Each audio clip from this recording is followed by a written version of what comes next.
জাতীয় সংসদ নির্বাচন নিয়ে সারা দেশে চলছে নির্বাচনী প্রচার। এর মধ্যে বিএনপি, জামায়াত সহ রাজনৈতিক দলগুলোর মনোনীত প্রার্থীদের অনেকেই গণসংযোগ, পথসভা ও লিফলেট বিতরণ করছেন। সমানতালে মাঠে প্রচারণা চালাচ্ছেন ইসলামী আন্দোলন বাংলাদেশ এবং বাসদ মনোনীত প্রার্থীরা। সহকর্মীদের তথ্যছবিতে বিস্তারিত। ঠাকুরগাঁও সদর উপজেলার ধোলাইহাট ইউনিয়নে আয়োজিত এক নির্বাচনী পথসভায় বক্তব্য দেন বিএনপি মহাসচিব মির্জা ফখরুল ইসলাম আলমগীর। তিনি বলেন, জামাতে ইসলামী এই দেশকে আফগানিস্তানে পরিণত করতে চায়। তারা নারীদের কর্মসংস্থানের বিপক্ষে অবস্থান নিয়ে ঘরে বসে থাকতে বলে।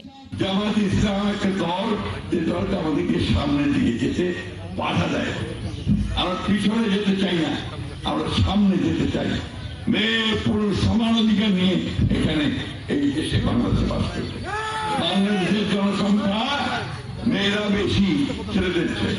বরিশালে সমানতালে মাঠে প্রচার চালাচ্ছেন ইসলামী আন্দোলন বাংলাদেশের প্রার্থী সৈয়দ মোহাম্মদ ফয়জুল করিম ও বাসদ প্রার্থী মনীষা চক্রবর্তী। ফয়জুল করিম বলেন, যত দিন গড়াচ্ছে মনে হচ্ছে একটা পাতানো নির্বাচন হতে যাচ্ছে। এদিকে মনীষা চক্রবর্তী বলেন, যারা সবসময় মানুষের সাথে রয়েছে তাদেরই ভোট পাওয়া উচিত। প্রচুর সংখ্যা মনে করতেছে। আমার যেটা ধারণা হচ্ছে, মনে হয় যেন একটা পাতানো নির্বাচন করে কিনা কমিশন, জানি না। বরিশালের মানুষের জীবনের সংকটে তারা যাদেরকে পাশে পেয়েছে, আমরা মনে করি তাদের উপরেই মানুষ আস্থা রাখবে, শুধুমাত্র বয়ান শুনে নয়। নেত্রকোনা 5 আসনে বাংলাদেশ ইসলামী আন্দোলনের মনোনীত প্রার্থী মোহাম্মদ নুরুল ইসলাম স্থানীয় বাজার, পাড়া, মহল্লা ও গ্রাম এলাকায় মানুষের সঙ্গে মতবিনিময় করছেন। জেনজি বোর্ড যেটা আপডেট, যে সমস্ত আমাদের ভাইয়েরা, আমাদের বোনেরা, তারা কিন্তু একটা নতুন বাংলাদেশের প্রত্যাশা করতেছে এখন এবং নতুন নেতৃত্বের আশা করতেছে।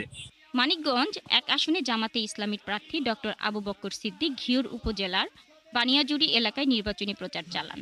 এ সময় তিনি প্রশাসনের প্রতি লেভেল প্লেইং ফিল্ড তৈরির আহ্বান জানান। প্রশাসন অনেক জায়গায় ব্যর্থ, অনেক জায়গায় প্রশাসনের আমরা দেখেছি যে রঙিন এই পিভিসির তৈরি ব্যানার লাগিয়েছে, যেটা নির্বাচনে আইনে নিষিদ্ধ। নাটোর সদর নলডাঙ্গা আসনের বিএনপি মনোনীত প্রার্থী অ্যাডভোকেট এম রুহুল কুদ্দুস তালুকদার দুলু পৌরসভার 9টি ওয়ার্ডে নির্বাচনী প্রচার করেছেন।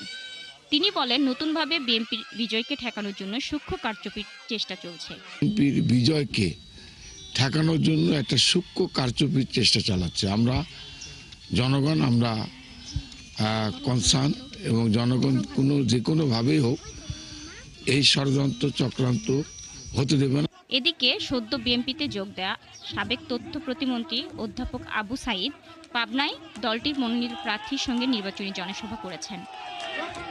শাকিলা সিথি, 71।